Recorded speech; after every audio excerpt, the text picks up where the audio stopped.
अभी हम लोग राजघाट पे गांधी जी को श्रद्धांजलि अर्पित करके आ रहे हैं। थोड़ी देर वहाँ बैठ के हम लोगों ने ध्यान भी किया और प्रार्थना की कि देश के अंदर आज जो हालात हैं वो ठीक हों, उनमें सुधार हो। देश की तरक्की के लिए, सुख शांति के लिए प्रार्थना की। अभी हमने देखा कुछ दिन पहले मनीष सिसोदिया जी के खिलाफ इन लोगों ने एक बिल्कुल झूठी और फर्जी एफआईआर दायर की। उसके आधार पे इन्होंने मनीष सिसोदिया जी के घर पे रेड मारी। रेड पूरा दिन चलती रही, मेरे ख्याल से 14 घंटे के करीब रेड चली। मनीष सिसोदिया जी के घर में सारे गद्दे, दीवारें, कुछ भी नहीं छोड़ा, सब छान मारा उन्होंने। उसके बावजूद लास्ट में उनको एक भी पैसे का अनअकाउंटेड कुछ नहीं मिला। एक भी कोई कैश नहीं मिला अनअकाउंटेड, कोई जेवर नहीं मिले, कोई संपत्ति नहीं मिली, कोई ज़मीन के कागज़, कोई ऐसे आपत्तिजनक कागज़, दस्तावेज कुछ नहीं मिला इन लोगों को। हम ये सोच रहे थे कि ये क्यों किया इन लोगों ने। उन्हें पता है कि मनीष सिसोदिया एक बहुत ही ईमानदार, देशभक्त आदमी है।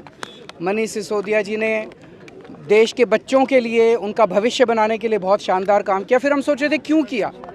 वो तब समझ में आया जब रेड के अगले दिन इन लोगों ने संदेश भेजा मनीष सिसोदिया जी को नीचे करो यार कि आप अरविंद केजरीवाल जी को छोड़ दीजिए, आम आदमी पार्टी को छोड़ दीजिए, आम आदमी पार्टी को तोड़ के कुछ विधायकों को लेके हमारे साथ आ जाइए। हम केजरीवाल जी की सरकार गिरा के आपको सीएम बना देंगे और हम आपके सीबीआई के और ईडी के सारे केसेस ख़त्म कर देंगे। मैं समझता हूँ मैंने पिछले जन्म में कुछ पुण्य किए होंगे। मैं समझता हूँ मैं बहुत सौभाग्यशाली हूँ कि मुझे मनीष सिसोदिया जी जैसे साथी मिले। उन्होंने इतनी बड़ी बात, उनको सीएम बना रहे थे ये लोग, मुख्यमंत्री बना रहे थे मेरी सरकार गिरा के, उन्होंने उसको ठुकरा दिया। उन्होंने कहा मेरे को सीएम नहीं बनना। उन्होंने कहा कि सीबीआई और ईडी के सारे केस ख़त्म कर देंगे, उन्होंने उनका ऑफ़र ठुकरा दिया। अब ये पिछले कुछ दिन से हमारे एमएलएज़ के पीछे पड़े हैं। हमारे एमएलएज़ को, एक एक एमएलए को 20-20 करोड़ रुपए का ऑफ़र दिया जा रहा है। 20-20 करोड़ रुपए का, कि आप 20 करोड़ रुपए ले लो और आप केजरीवाल जी की सरकार तोड़ दो, केजरीवाल जी को छोड़ दो, आम आदमी पार्टी को छोड़ दो और हमारे साथ आ जाओ। मुझे बेहद खुशी है कि हमारा एक भी एमएलए अभी तक नहीं टूटा है। इनका टारगेट जो मुझे पता चला है कि 40 एमएलए इनके हैं, जो कि 40 एमएलए तोड़ के सरकार गिराने का इनका टारगेट है। पर मैं दिल्ली की जनता को कहना चाहता हूं कि आपने एक कट्टर ईमानदार पार्टी को वोट दिया है, कट्टर ईमानदार सरकार को वोट दिया है।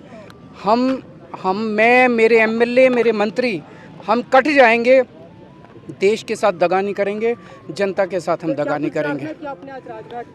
हमने प्रार्थना यही की कि जो ये माहौल चल रहा है देश के अंदर, एक के बाद एक सरकार गिराने का, महाराष्ट्र की सरकार गिरा दी इन्होंने, कर्नाटक की सरकार गिरा दी इन्होंने, मध्य प्रदेश की सरकार गिरा दी इन्होंने, गोवा की सरकार गिरा दी इन्होंने, झारखंड की सरकार गिराने जा रहे हैं, बिहार के अंदर हम देख रहे हैं क्या किया इन्होंने, अब दिल्ली की सरकार। ये अच्छा थोड़ी है।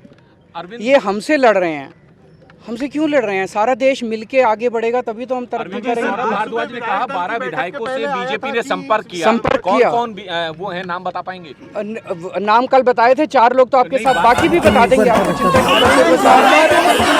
करनी। एक और चीज, घोटाला हुआ, शराब घोटाला हुआ। तो मैं कल देख रहा था, इन्होंने सभा करी कहीं, सभा में उनका जो बैकड्रॉप था, बैनर लगाया था स्टेज के पीछे, उसमें लिखा हुआ था 1.5 लाख करोड़ रुपए का शराब घोटाला। दिल्ली का बजट भाई कैमरा भाई पीछे भी देखा कि सभा में कोई बंदा खड़ा हुआ, उसने पूछा कि घोटाला क्या है, तो सारे एक दूसरे की तरफ देख रहे थे, घोटाला क्या है। फिर मैंने देखा इनका एक बड़ा नेता एक टीवी के डिबेट में कह रहा था 8,000 करोड़ का घोटाला। फिर हमारे वाले ने पूछा उसके डिबेट में कि ये घोटाला क्या है, तो वो कागज देखने लगा कि घोटाला क्या है। पहले कह रहे थे 1.5 लाख करोड़ का, फिर बोले 8,000 करोड़ का। फिर मैंने देखा इनके 2 नेताओं ने प्रेस कॉन्फ्रेंस की, उसमें बोले 1100 करोड़ का घोटाला। घोटाला क्या है, घोटाला पता नहीं। फिर एलजी साहब ने एक रिपोर्ट बनाई, उसमें बोले 144 करोड़ का घोटाला। और अब जो सीबीआई ने एफआईआर दर्ज किया उसमें कह रहे हैं 1 करोड़ का घोटाला। क्या है ये, मतलब 1 करोड़ का है, 144 करोड़ का है, 1100 करोड़ का है, 8,000 करोड़ का है, 1.5 करोड़ है भी कुछ नहीं है, सब बकवास है। मैं बताता हूँ घोटाला क्या है। घोटाला ऑपरेशन लोटस है। एक एमएलए को 20-20 करोड़ रुपए ऑफर किए जा रहे हैं। 40 एमएलए चाहिए इनको। 800 करोड़ रुपए इन्होंने कहीं रख रखे हैं तैयार दिल्ली की सरकार गिराने के लिए। आज देश की जनता इनसे पूछना चाहती है ये 800 करोड़ रुपए किसके हैं? ये 800 करोड़ रुपए जीएसटी के हैं? ये 800 करोड़ रुपए पीएम केयर्स के हैं? ये 800 करोड़ रुपए इनके किसी दोस्त ने दिए हैं? ये किसके पैसे हैं, कहाँ रख रखे हैं जो दिल्ली की सरकार गिराने के लिए? ये जवाब पूछ रहे हैं। पार्टी की पॉलिटिकल अफेयर्स कमेटी की मीटिंग पार्टी के राष्ट्रीय संयोजक और दिल्ली के मुख्यमंत्री अरविंद केजरीवाल जी की अध्यक्षता में हुई। मौजूदा जो घटनाक्रम है, जिस तरीके से जांच एजेंसियों का इस्तेमाल करके, जांच एजेंसियों का दुरुपयोग करके दिल्ली में सरकार गिराने की कोशिश की जा रही है, उस पर गहन चर्चा हुई और पीएसी ने जो प्रस्ताव पारित किया है मैं पढ़ के आपके सामने सुनाना चाहूँगा। अभी कुछ दिनों पहले दिल्ली के उप मुख्यमंत्री मनीष सिसोदिया के खिलाफ एक झूठी एफआईआर दर्ज की गई और उनके घर पर सीबीआई की रेड मारी गई। रेड में सीबीआई को कुछ नहीं मिला, कोई अनअकाउंटेड पैसा नहीं, जेवर नहीं, बेनामी संपत्ति नहीं या किसी भी प्रकार का कोई गलत दस्तावेज नहीं मिला। अगले दिन भारतीय जनता पार्टी ने मनीष सिसोदिया को संदेश भिजवाया कि आप आम आदमी पार्टी छोड़कर भाजपा में आ जाओ तो हम आपके सीबीआई और ईडी के सारे केस बंद करवा देंगे और आम आदमी पार्टी की सरकार गिराकर आपको सीएम बनाएंगे। पॉलिटिकल अफेयर्स कमेटी ने कहा और हम सब ने एक स्वर से माना कि मनीष सिसोदिया के खिलाफ झूठा केस दर्ज क्यों किया गया था और झूठी रेड क्यों मारी गई थी।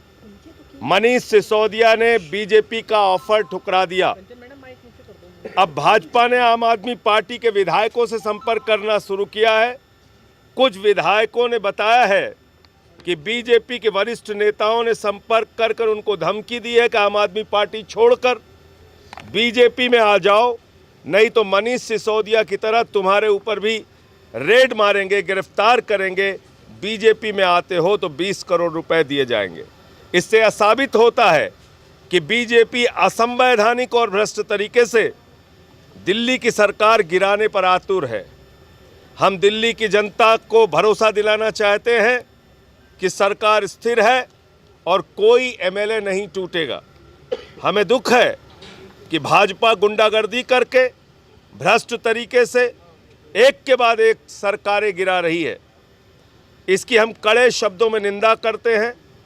हम प्रधानमंत्री जी से अपील करना चाहते हैं कि आप अपना पूरा समय राज्य सरकारों को गिराने और नेताओं के पीछे सीबीआई और ईडी छोड़ने के बजाय जनता की समस्या दूर करने में अपना समय बिताएं तो बेहतर होगा। आज लोग महंगाई, बेरोजगारी से त्रस्त हैं। आप अपना पूरा समय जनता द्वारा चुनी गई सरकारों को गिराने में लगा रहे हैं। जनता इनसे यह भी जानना चाहती है कि विधायकों को खरीदने के लिए जो करोड़ों रुपए खर्च हो रहे हैं वो कहां से आ रहे हैं, इन्होंने कितना पैसा इकट्ठा कर लिया है। तो ये प्रस्ताव आम आदमी पार्टी की पीएसी ने माननीय अरविंद केजरीवाल जी की अध्यक्षता में जो मीटिंग हुई उसमें पास किया है और हम भारतीय जनता पार्टी से ये सवाल पूछना चाहते हैं। कल हमारे विधायक दल की मीटिंग भी माननीय मुख्यमंत्री जी के द्वारा बुलाई गई है। 11 बजे कल सुबह सारे विधायकों को माननीय मुख्यमंत्री जी ने बुलाया है, उनके साथ भी बैठक करेंगे और आगे की रणनीति के बारे में आपको जानकारी देंगे।